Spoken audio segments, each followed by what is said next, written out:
Troops are really something. Looks like we'll face a lot of resistance in the future.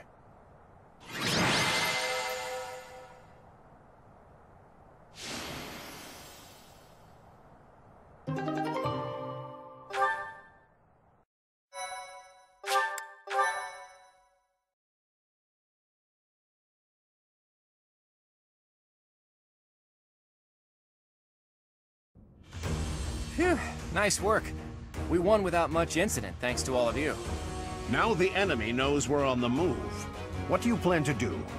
I intend to ask the Alliance Lords to share some troops with us to bolster our forces. I will speak plainly. No matter whom we beseech for reinforcements, our envoys will inevitably pass through Gloucester territory. My father is being cautious not to give the Empire a pretext to intervene. Therefore, he is unlikely to allow even envoys to pass through.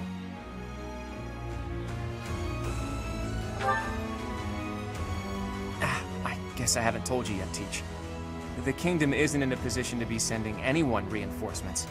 After losing King Lambert during the tragedy of Dusker, a regent had been handling its politics. But then, there was a bloody coup. The regent and Prince Dimitri both. Apparently the whole family was killed. All bladed territory, including the kingdom capital, is being ruled by those who are cooperating with the Empire. The kingdom is no more. It's now called the Fargus Dukedom. The vast majority of the former kingdom lords bent a knee to the overwhelming power of the Empire and the dukedom, and now fall under their jurisdiction. Some who formerly held power are continuing to resist, but it would be difficult for them to regain it. Oh hey, I can think of one person who we can ask for reinforcements. Someone whose territory is really close and who's on good terms with Claude. Ah, the hero of Daphne, I presume. I've seen her before, and she does seem to be reliable. You're talking about Judith, right? I bet she would lend us a hand.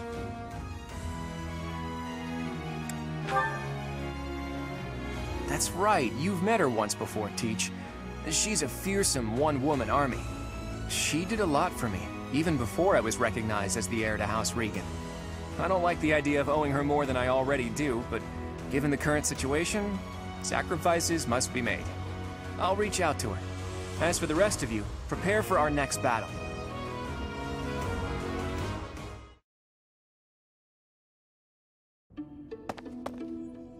Hey, Teach. How are you feeling? Does anything feel strange at all?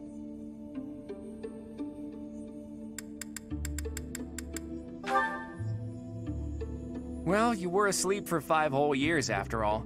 It'll probably take time to get you back to top form. Though I'm relieved to see you haven't lost a step as far as combat goes. Your command bringing my schemes to life. That's just how we fight best.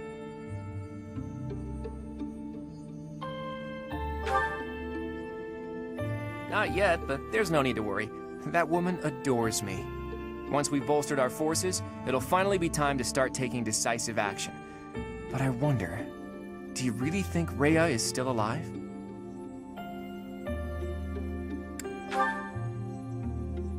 There's no telling, but it's also hard to imagine the death of someone as important as her staying a secret. I wonder where she is and what she's doing.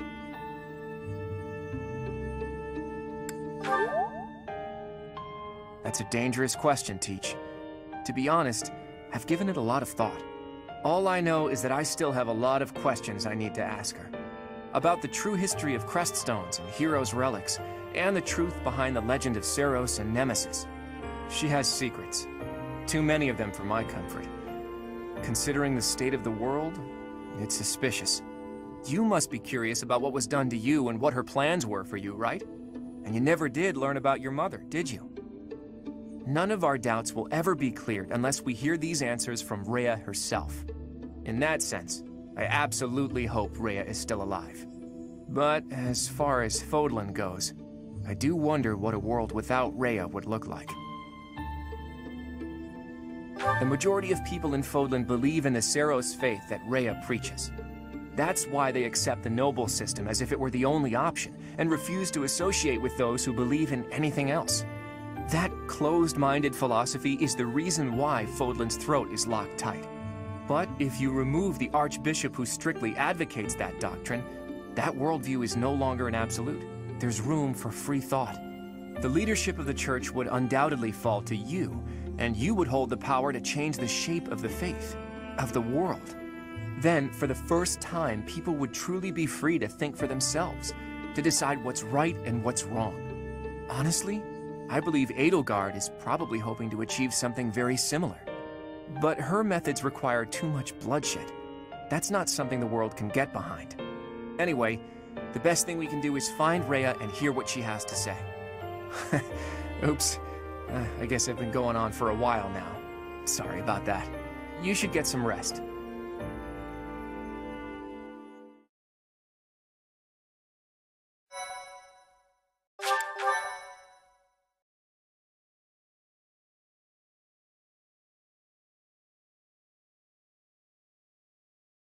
Part 2.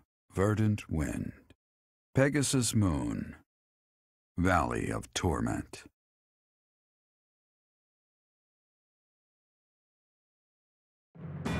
Having repelled the Imperial Vanguard, the Alliance army requests reinforcements from Judith, head of House Daphno, the governing body in the northwestern regions of Alliance territory.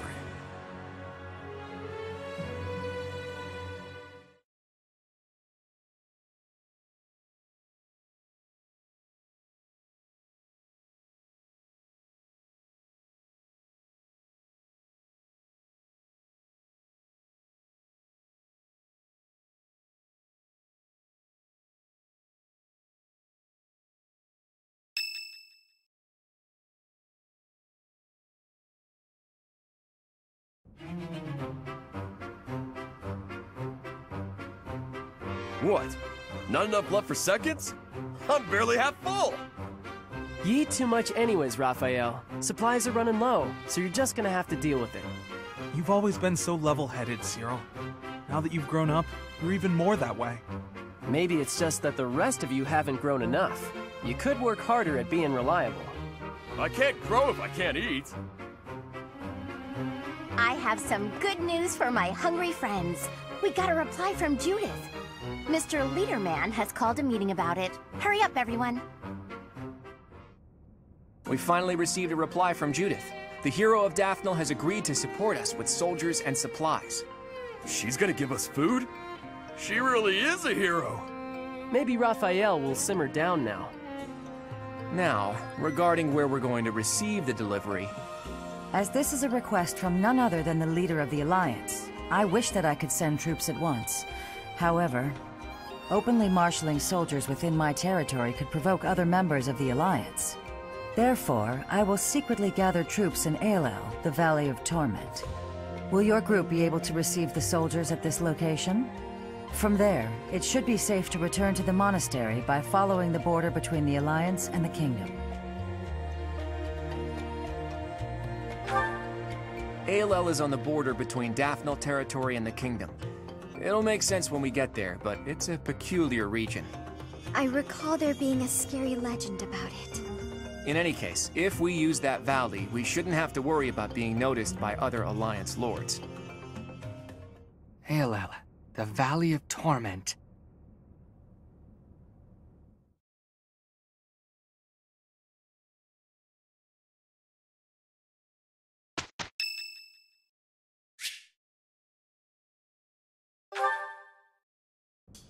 Do you have a moment, Professor? I need to speak with you.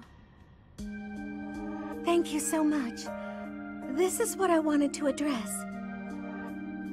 This letter from my adoptive father just arrived. Oh, have I not mentioned him?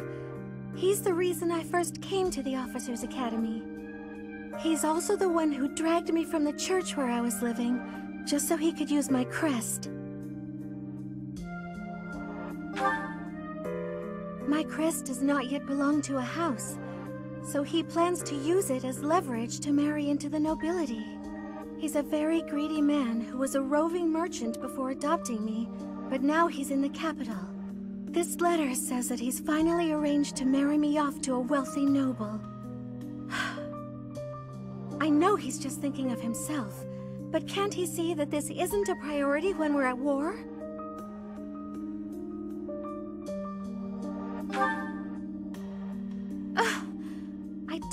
what to do about this proposal.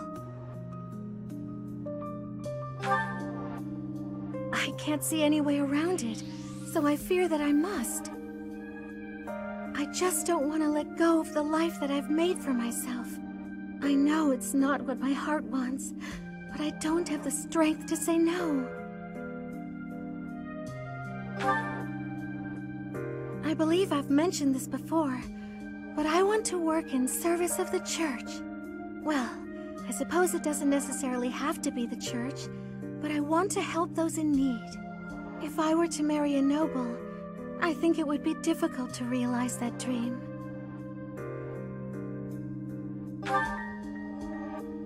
It's just, I've always allowed myself to follow the whims of those above me. I convinced myself that everything in life was at the will of the goddess. I was blind to reality. I believed it was her will to both pull me from the church and guide me to the officers' academy. The decision to enter this war was the first time I acted of my own free will. My adoptive father opposed this decision, but I somehow managed to convince him. Still, I couldn't free myself of him completely.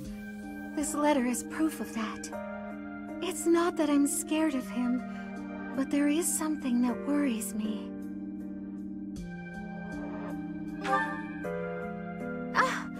I knew you'd understand, Professor. I've sat down to write a reply several times, but I can't muster up the courage or the words. I was hoping you could provide me with the encouragement I need.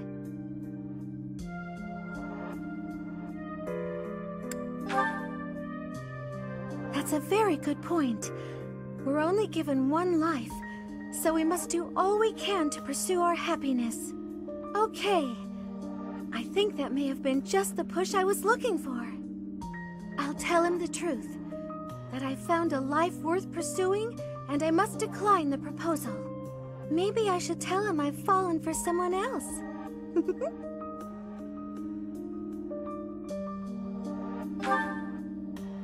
Why, it's you, Professor.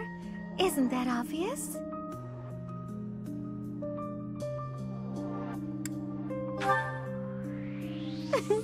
I'm just teasing. Now I'm off to write this letter and stand my ground. Thank you for your encouragement.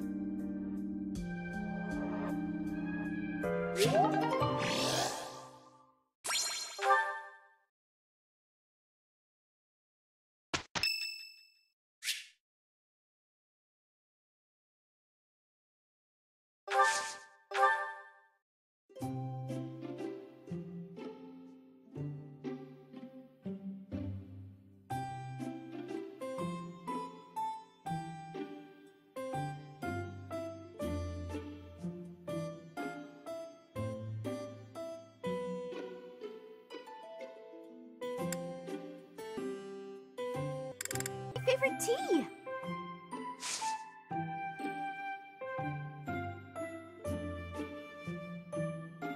Oh, wow, thanks. So delish.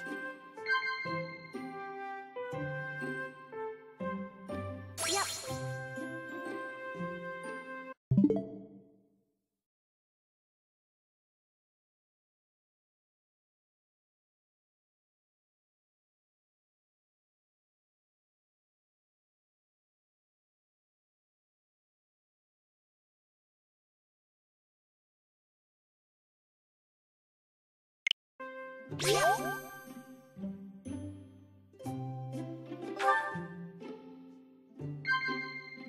Huh?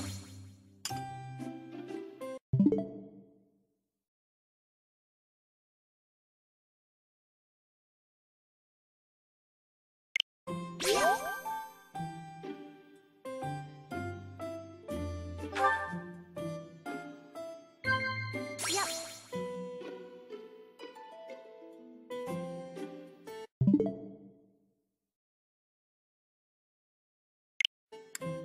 Wow.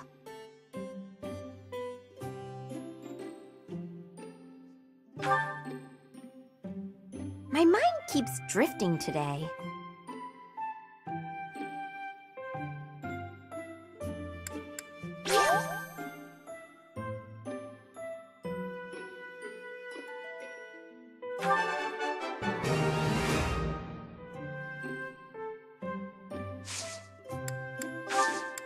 Thanks for the tea.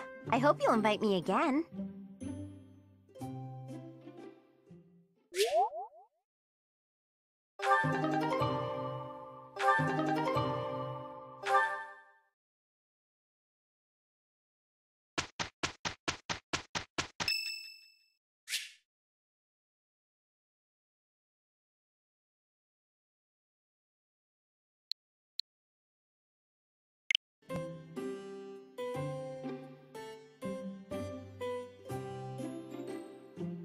Indeed.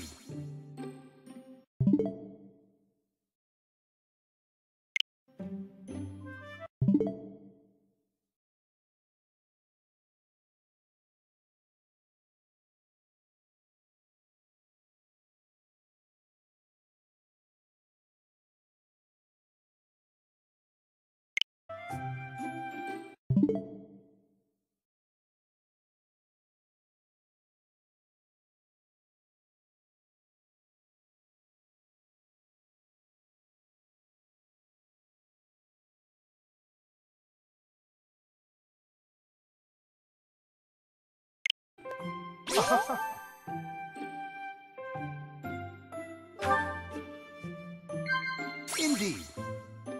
Well then.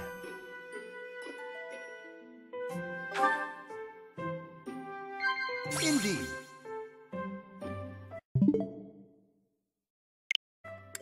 Well then.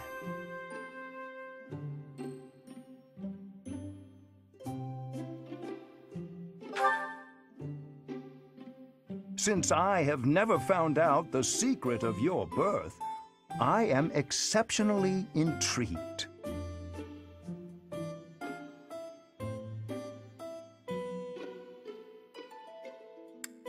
Indeed.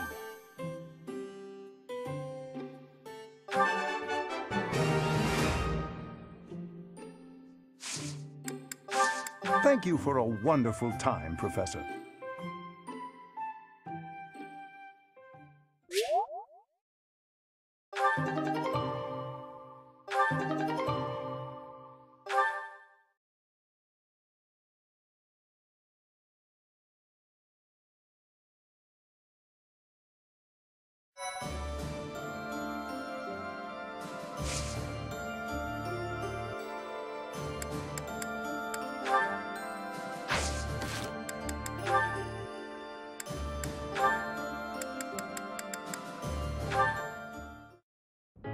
Hey, writing to your sister again? You bet! Gotta reply to these things as soon as they come in. You had one last week, too. It's great to see you're both so good about staying in touch. It's especially important when there's a war going on. Yeah. Oh, that reminds me. My sister wrote to say how much she loved the painting supplies you sent. Good. I'm glad gathering those pigments paid off. You even made her a brush. I really appreciate you doing all that for her. I was fascinated with painting at that age. I was a pretty artistic kid, if you can believe it. Not a lot of time for it when you're hungry, though. Sounds like you had a pretty tough time growing up, too, huh? I guess so. We never thought of it that way. But it's true the children in my village don't usually get to choose their futures. Any one of us could have had the talent for artistic genius and never even noticed. I was one of the lucky ones. I only got to follow my passion thanks to my father and all the other folks. That's why, once I come into my own, the first thing I'll do is head back there and help the other kids. Oh, wow. It's like all the kids in your village are counting on you. No need to exaggerate it. Besides, it's not like I'm unique. You're working hard for your sister's future, aren't you? Yeah. It's like me and you are both carrying big weights. We should try sharing the weight with each other. You know, lighten both of our loads. Huh? If we share our problems, then we only gotta carry half the weight, right? It works out for everybody. It's probably a good thing you didn't try to take on your family's business. If you take half of my burden and I take half of yours, the total's still the same. Nah, that doesn't sound right. Everything's lighter when you don't gotta carry it alone.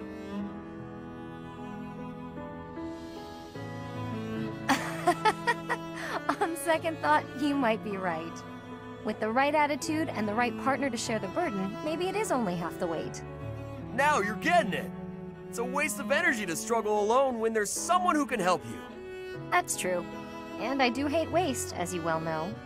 So when it comes to working toward the future you're after, you know I won't fall short. Great! And you should never fall short on sharing a big meal with me, too! Deal.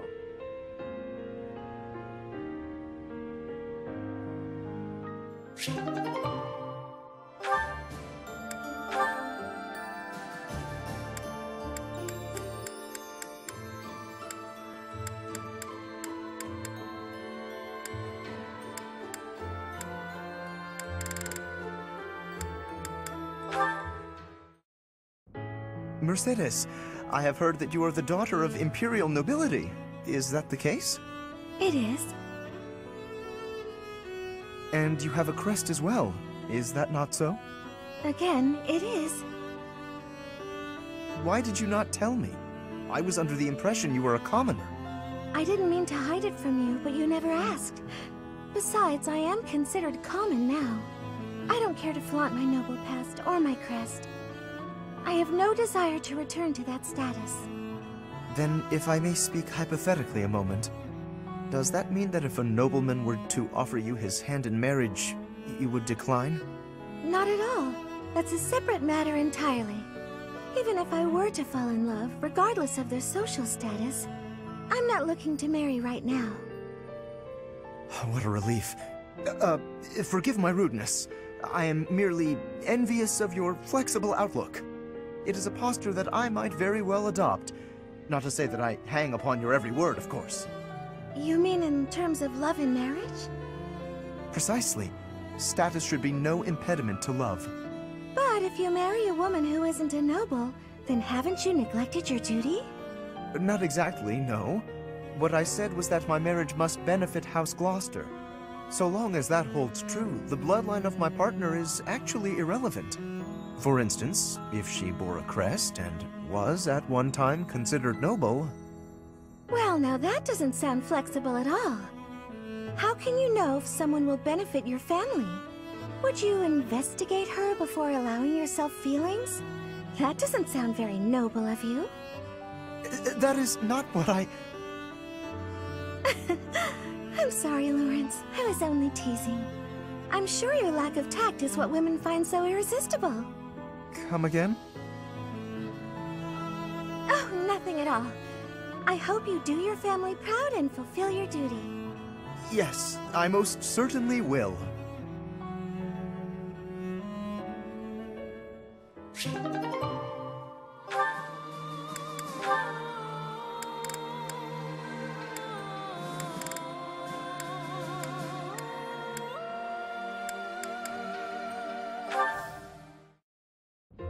Oh my, Ignaz. You're in a hurry. Is something the matter? The professor wants us to gather at the training grounds. Didn't you hear? Of course I did. I'll head over in a bit. Are you sure you want to wait? I can hear the professor calling. We're not needed until after the lunch hour. We have plenty of time. Oh, I guess so. I was just panicking a bit. I wish I could be calm like you. How are you so unflappable? Well, rushing around doesn't help, does it? I mostly try to stay out of everyone's way. There's no point in overexerting yourself. Anything that needs doing will get done eventually. Huh. So that's the secret to happiness.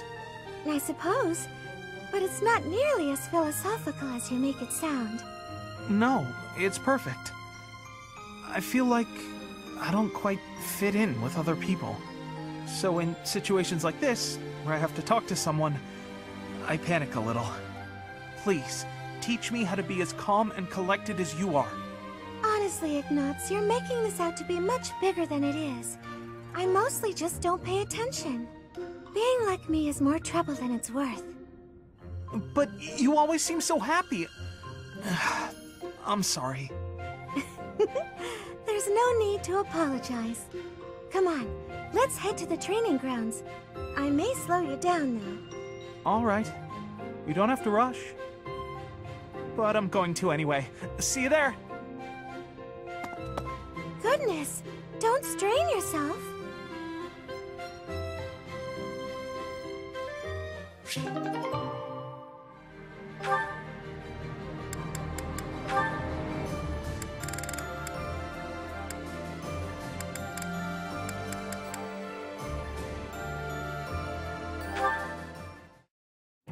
If you don't have any business here, go away. You're bothering me. Finally spotted me, did you? What do you want? They say you're the best. I wanted to see your training with my own eyes. Spying on people. Is that a hobby of yours? I hope you got your fill. Enough to see how to beat you, at least. You think you can beat me? That's right. See, I was trained by... Gerald, yes. So you know. I heard he was your teacher. Perhaps we should test you. See how much of your training sank in. I'm ready if you are. Okay, I'll give you a chance. Sounds good. When? I'll let you know. In the meantime, practice. I won't go easy on you. Oh, don't worry. I'll be ready. This will be fun.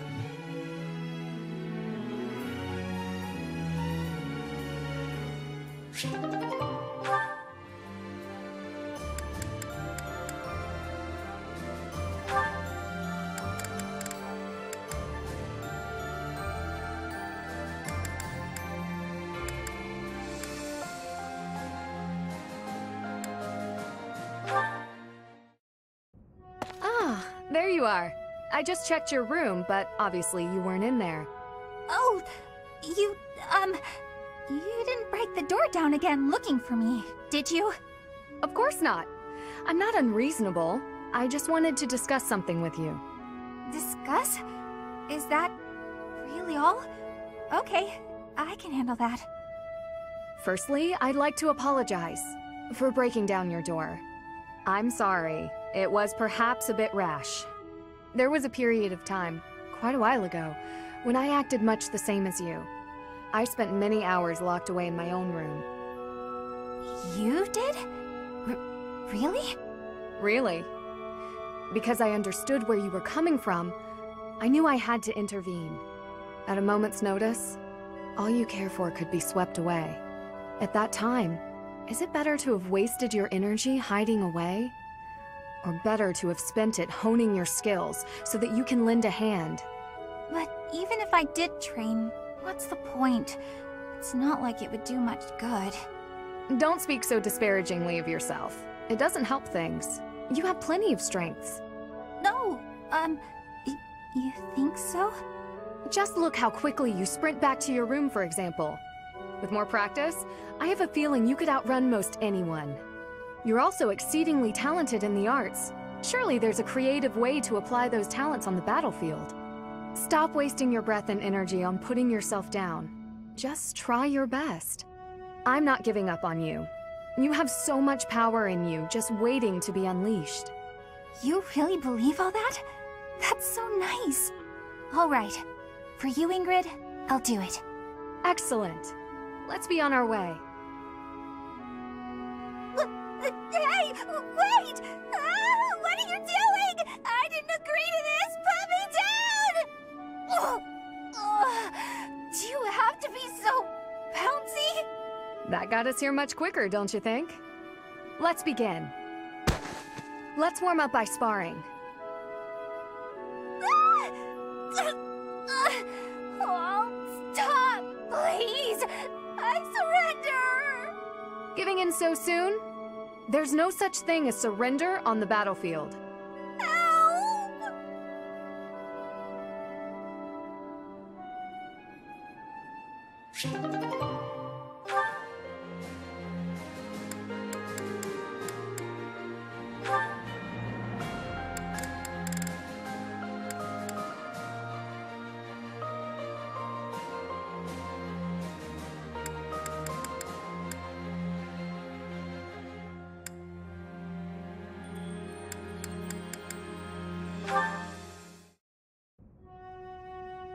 Here you are. Oh, were you looking for me, Felix? You were injured in the last battle. Are you okay? I'm fine now. Thank you for your concern. You really are troublesome. I'm so sorry. I didn't want to get in your way out there. I just couldn't help but worry.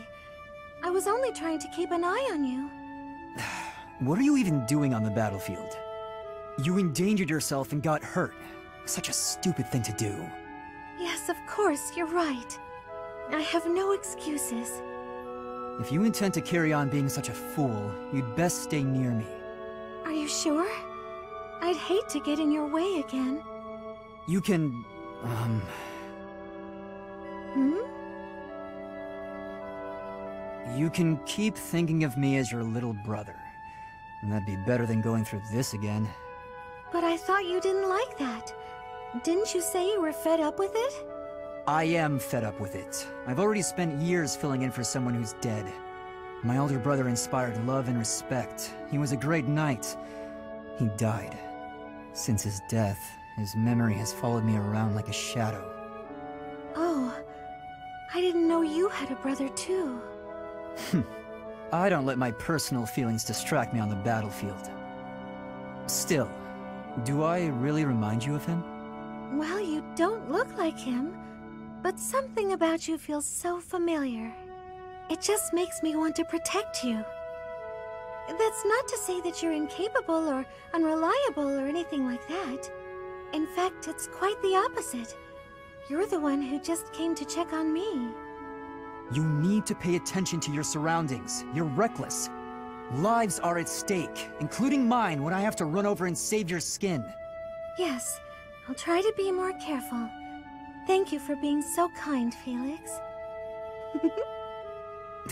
Whatever.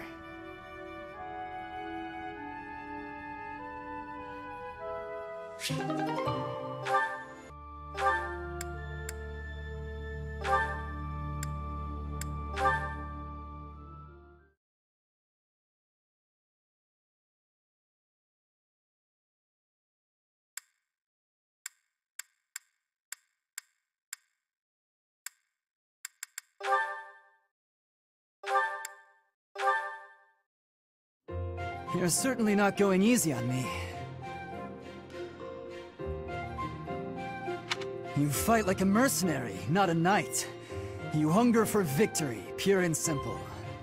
You may not be aware of it yourself, but I see it.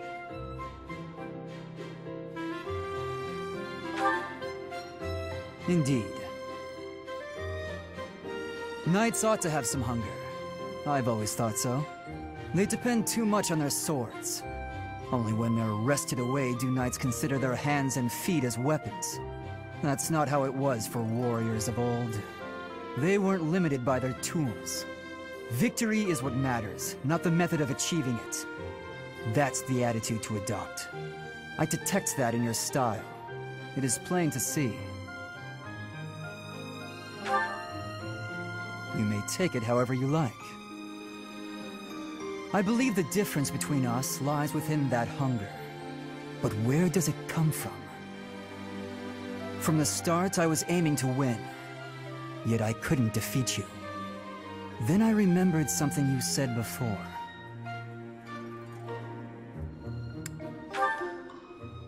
Indeed. I was raised to value strength above all else, whereas you had a reason, an ambition, pushing you toward that hunger. So tell me, what was the reason? Why were you driven to become so strong?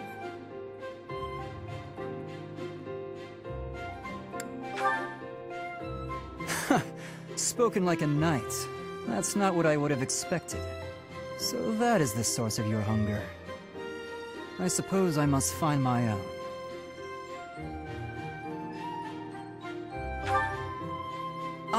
If we're to get along, I think not. I'll be content if you continue to train with me. Perhaps it will come to me as I swing my sword.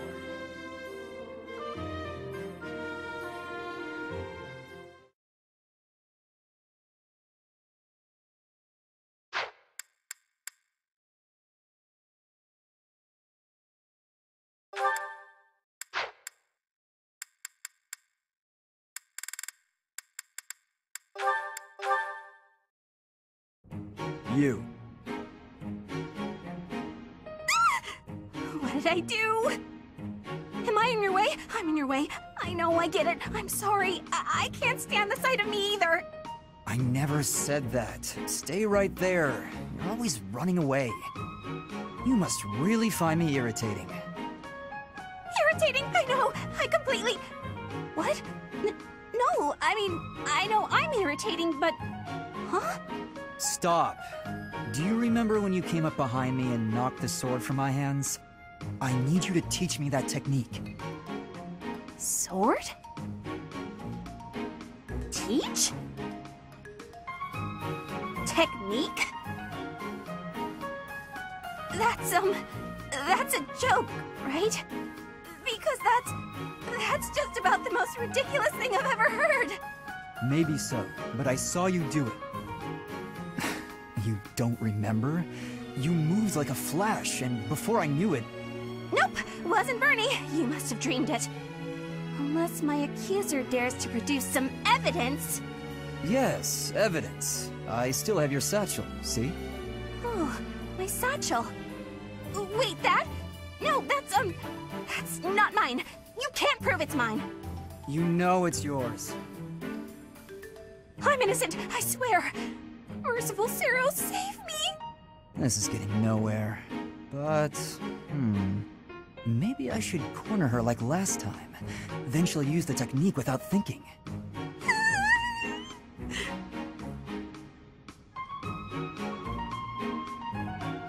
Never mind. I'm done here. Lies! All lies! I didn't do any... Huh? Well, where'd he go?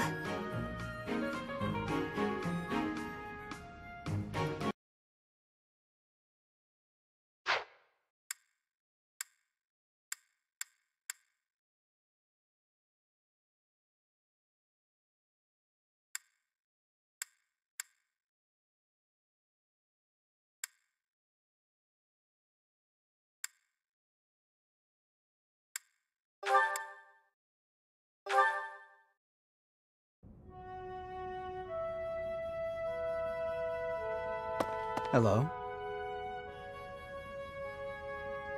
Oh, hello. Have you been there long? I was absorbed in this book. Another silly legend? First of all, they're not silly. And second of all, no. It's an essay that speaks to uncommon and challenging battle scenarios.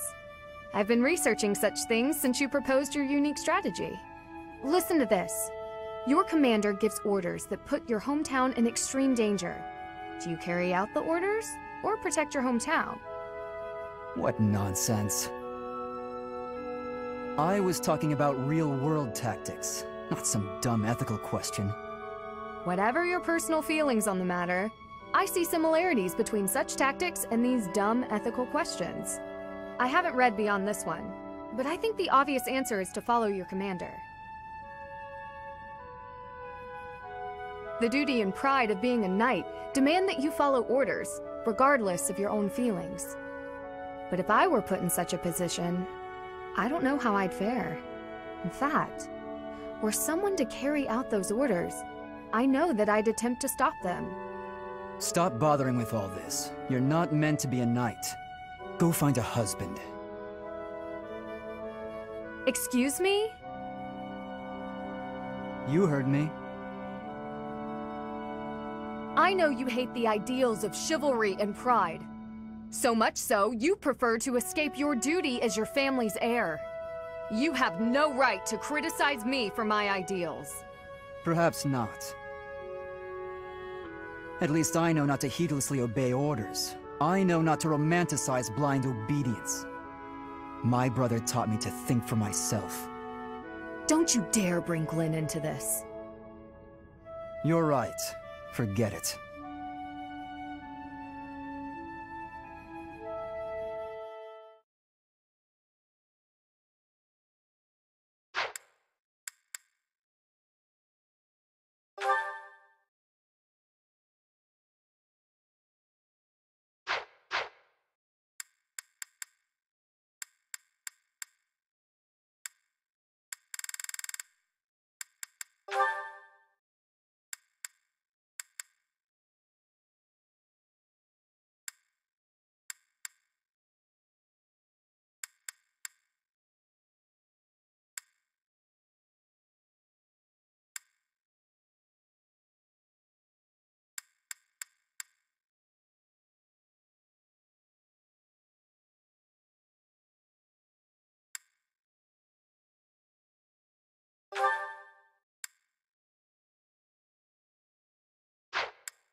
Hilda?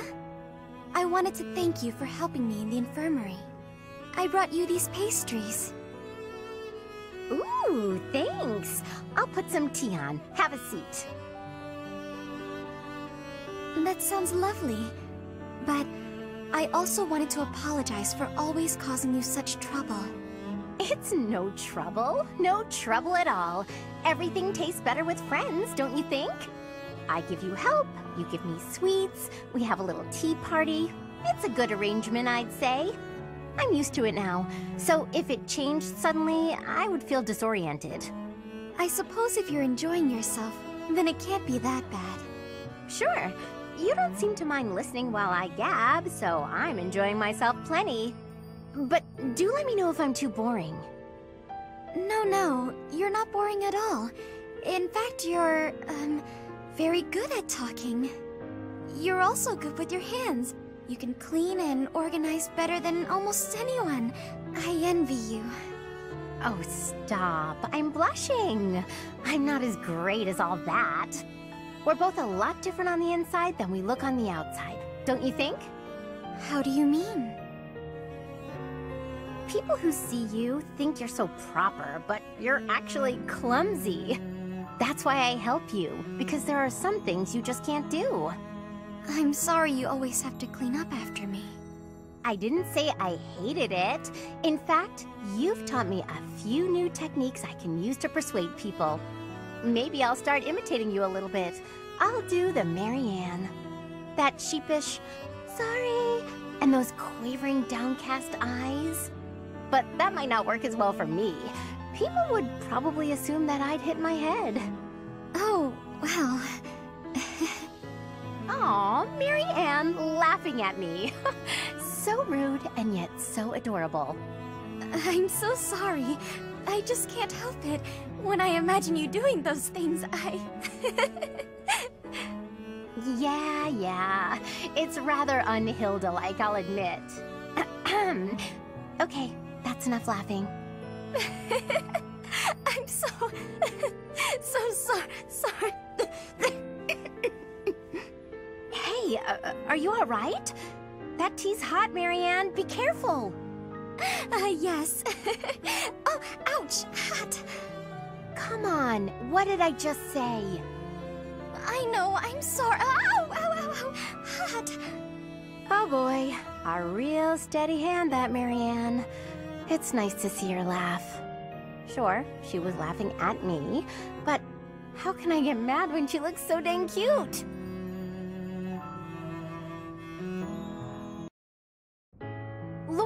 Lawrence, look! What is it, Hilda? Ah, a letter. From your brother? That's right. Though part of me thinks it's some stranger imitating my brother's handwriting. He's never given me this much praise. Hilda, you've learnt the value of persistence. You're really maturing, stuff like that. Usually his letters are like, I'm worried about you, and stop being so lazy. Since I have fought by your side, I can assure you that his praise is genuine and entirely deserved. I've written about fighting in plenty of letters. Why is he so gushy this time around? I would venture to guess that your depictions of battle are more passionate than before. It's no surprise that such authenticity would resonate with a veteran warrior like your brother. If that's true, I have you to thank. You've inspired me to throw myself into battle. Does everyone think I'm a tough warrior now? I don't want to be stuck with their high expectations. Would that be so terrible? You are gifted, you know. Not to say that your lackadaisical nature has failed to endear itself to me. I'll choose to take that as a compliment. Speaking of letters, did you keep your promise? Did you, mention me? I did. I told my brother all about you.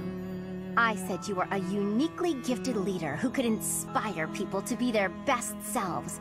And I said that you'll be a real asset to the Alliance. I also told him how I wished you could join our family.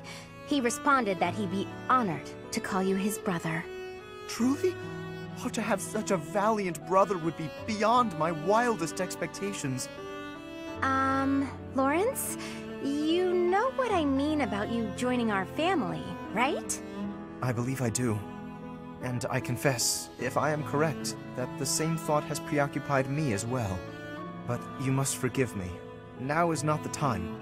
Before we can consider our own future, we must first end this war. We must secure a peaceful world. And if we do attain a peaceful world, then what? Come on! Just say it. As much as I'd like to grant that request, I cannot. This is something that will deeply affect our lives. It must be said at the proper time and place, with the most artfully chosen words, and the perfect offering. I am Lawrence Hellman Gloucester, after all.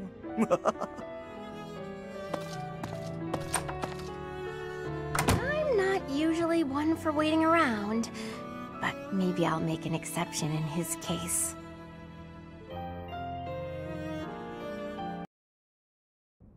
Well, we've got another battle coming up.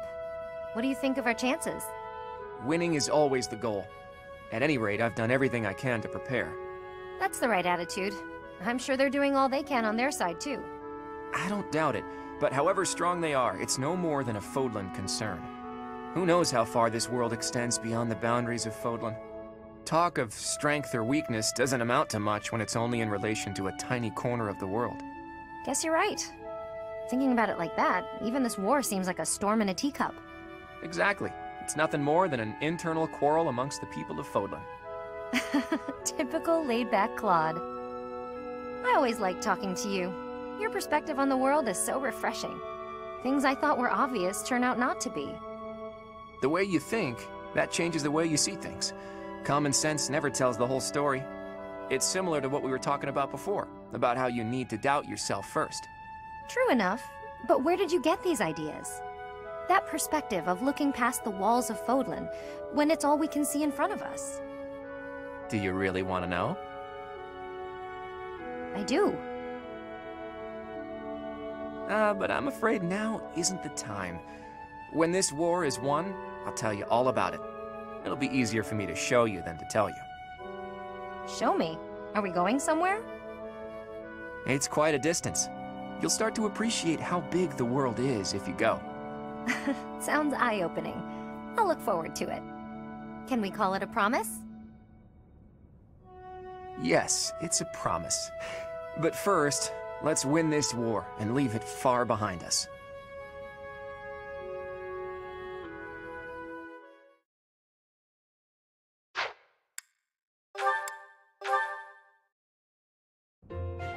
Here. I patched up the clothes you gave me. Hey, thanks. You've helped me a lot lately. I feel like I should be doing this stuff myself. But ever since you patched up my sleeve, I've been really interested in your craft. Craft? You mean my embroidery? Yeah. When I saw what you were doing, I thought, what the heck is that? But it turned out to be a nice touch, once I was actually wearing it. Practical, too. When you're embroidering, you patch up the torn parts with new cloth, right? And that strengthens it, so the same part won't break as easily next time. I'm glad you like it. At first, I felt like you thought it was stupid. I was worried you secretly hated me or something. It made me pretty scared to show you my stitching. Sorry. I should have told you I liked it. Thanks, Bernadetta. I'm glad I asked for your help. Oh, it's nothing. What'd you make this time? A hornet, huh? You do like the scary critters, don't you? It zips out from the trees and strikes, just like you. I sting like a hornet, do I? Actually, I like that. You know, you ought to be more confident. What? You're good enough at sewing that you can make a living out of it. You should take pride in that. Your skills would be really useful to the war effort, too. We're always needing equipment mended. Useful? Oh, no. I'm completely useless. Even more so on the battlefield. Oh, that's not true at all. You've been a great help. Maybe I'm a better fighter, but I've got nowhere near the same skill at sewing. We can help each other. Isn't that what friends do? Friends? We're friends? Hey, come on. I know you're not the most confident, but this is getting silly. Of course we're friends. I completely trust you. Leonie? Yeah? Get your clothes torn up as much as you want. I'll always be here to patch them right up. Right, for sure. But I wasn't just talking about embroidery, you know.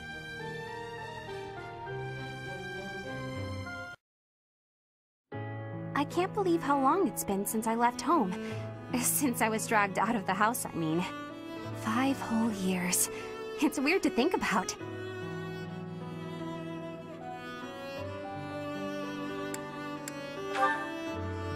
At first, I remember I was desperate to go back, but now it's the opposite. I have friends here, and I have you. The monastery's become a second home to me. Back then, I never would have dreamed a day like this would come. It's all thanks to you. You've given me a second chance at life. If not for you, I never would have gotten used to leaving my room, let alone the monastery. Maybe the battlefield's just dulled my senses. I'm much better with strangers and new places now, though. I don't panic nearly as much as before.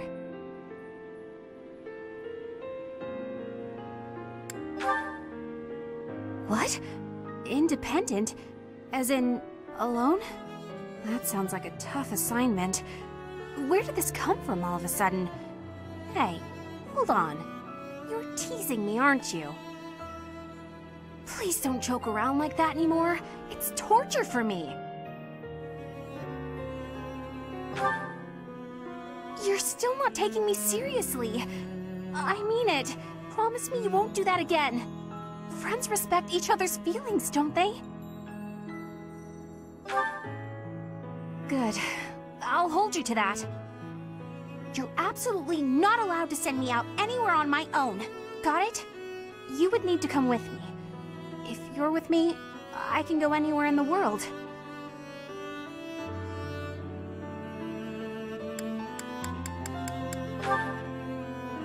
No, that defeats the purpose. Why can't you get what I'm saying? I thought we were finally getting close. Guess I'm not good enough for that, though, am I? I'll let you have this one, but you better be ready for next time.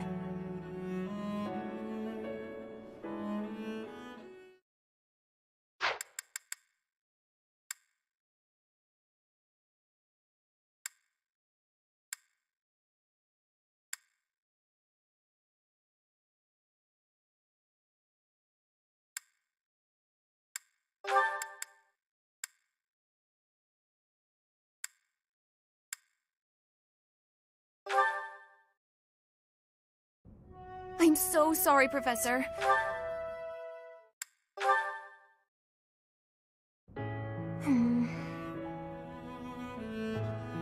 Oh, hi, Professor.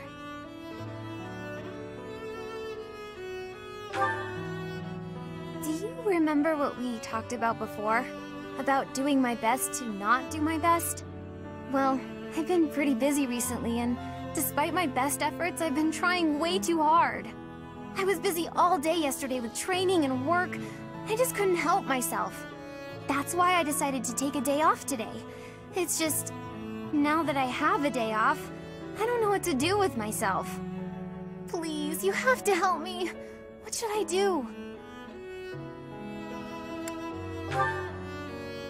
I tried that. I couldn't calm down enough to fall asleep. I'm sorry, but I don't think I'm cut out for not doing my best. Oh!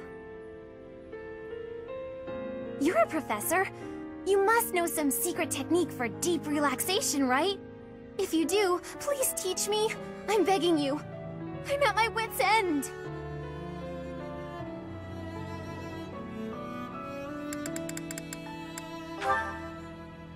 Got it. I'll try that right now. This candy is so sweet and delicious. And it goes so well with piping hot tea. Ooh, and speaking of the tea, your brewing skills are incredible. I'd love to be able to make such nice tea, but... Oh, Professor, will you teach me how to brew tea like this? I'll do my best to learn, and then I'll make delicious tea for you as thanks. Oh, sorry. Back to my old tricks, it seems. So, why is it so difficult to not do my best? I try and try to not try, but it just doesn't work. Professor? You're right. Doing nothing is just not my style. To be myself, I've got to do my best every day. Okay. Then you really must teach me how to make such delicious tea. You will, won't you? Please. Oh, and also, well, thank you. You've listened to me and helped me face my troubles. Now I feel like I can talk to you about anything. Honestly, I wish we could go on drinking tea like this forever.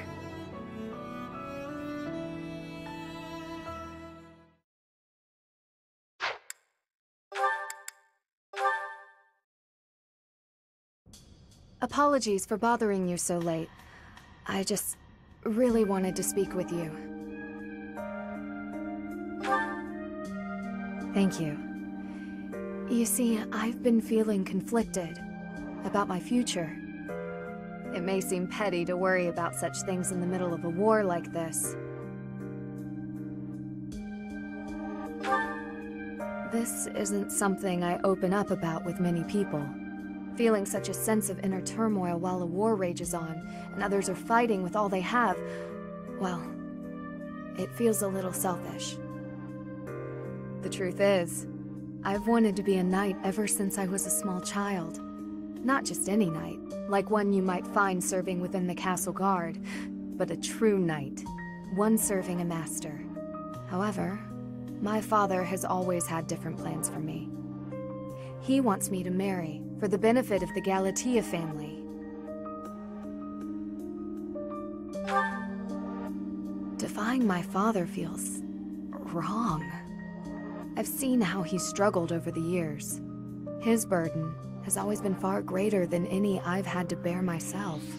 While he fed me extravagant meals, he subsisted on meager portions and watered-down soups. He never once complained, even though he must have been starving. Knowing his sacrifices, I've never been able to tell him of my dream of becoming a knight. Although ultimately, I find myself betraying his wishes. Now that I've parted ways with my father, there is nothing to stop me from pursuing my dream. But even if I do become a knight, I feel an unease deep within me. I fear I will never escape this guilt I carry, that I have shunned my duty as a noble.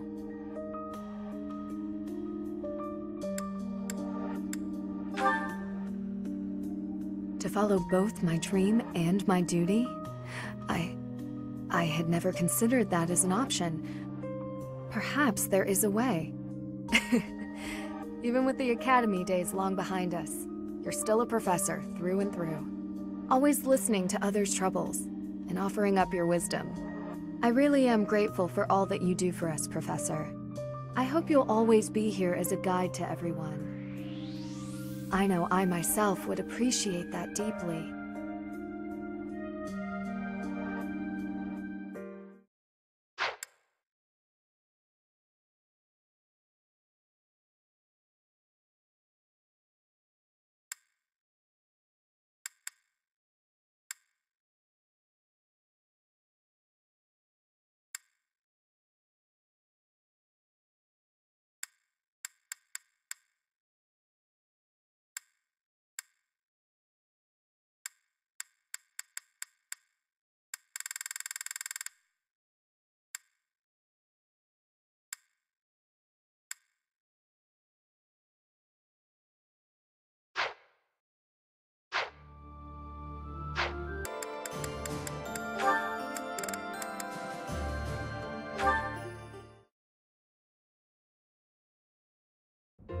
Apologies for my late arrival, Mercedes. My duties ran long, as per usual. There's no need to apologize at all. Please, have a seat. We've met for tea so many times, but you never seem to get used to it, do you, Ingrid? Not entirely, no. I'm not accustomed to being treated so delicately. Anyway, what will we talk about today? I actually wanted to gripe about something that's been bothering me. You? Gripe? Now that's unusual. I'm happy to listen, of course. It's the least I can do after all the kindness you've shown me. Thank you. The one thing I really wanted to talk about is marriage. Oh? Yes. I received a letter from my adoptive father about marriage discussions with a noble family. And will you accept? That's the problem. No matter what I decide, I'll probably be married off anyway. What I really want to do is help those in need. But I think it would be more difficult to do so if I married a nobleman. Understandably so. Sounds to me like you need a strategy to silence your father. Sorry? To silence him? Don't you agree? It seems the best course of action would be to consider severing all ties with the family and running away. We don't need to go that far. I'm sorry, I really just needed to let that out. I don't need you to worry about solving my problems. Oh, okay. It's just a bit personal for me, actually. My own father has brought countless marriage proposals to my attention. He always was obsessed with me carrying on the family bloodline. At a very young age, my hand had already been promised to someone in marriage. But Glenn died young. That must have been difficult for you. Would you have married him if he had survived? That's a good question. It's hard to imagine now. Although I did admire him quite a lot. He held true to the ideals of knighthood, proudly serving the king. Even after all these years, I aspire to be the type of knight that he embodied. I see. A very noble cause indeed. How strange that we should be worrying about the same thing. Even though we are such different people. It's true. Enjoying a nice chat over tea with you like this makes me realize maybe the paths we walk aren't so different after all. Don't you think? I do. These tea parties of ours, they really are something special. That they are. Ingrid, I would love to get to know you better if that's okay. I want to know about your childhood, your favorite books, the sweets you like, anything at all. Absolutely. I'm happy to speak with you anytime. And I want to know you better too, Mercedes.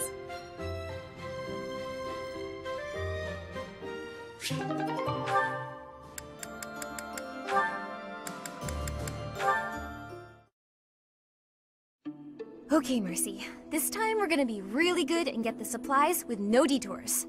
You're so good at sticking to a plan. I should leave the shopping to you. I'll stay out of your way and just browse. Hey, that's not fair. I want to browse too. Looks like you girls are having a good time. Annie? Is this a friend of yours? I've never seen this person before. I'm sorry to be rude, but we're kind of busy. Wait a minute. I think you're shopping with money you stole. But no need to worry your pretty little heads. I'm just gonna have to take it back for us common folk. Step back, Mercy. This could get dangerous. Listen here, you. There's no way you can win against me. I don't want to fight you, but I will if I have to. So just back away. You think you can talk to me that way? I'm gonna... Oh, the knights are coming! What? Annie, run!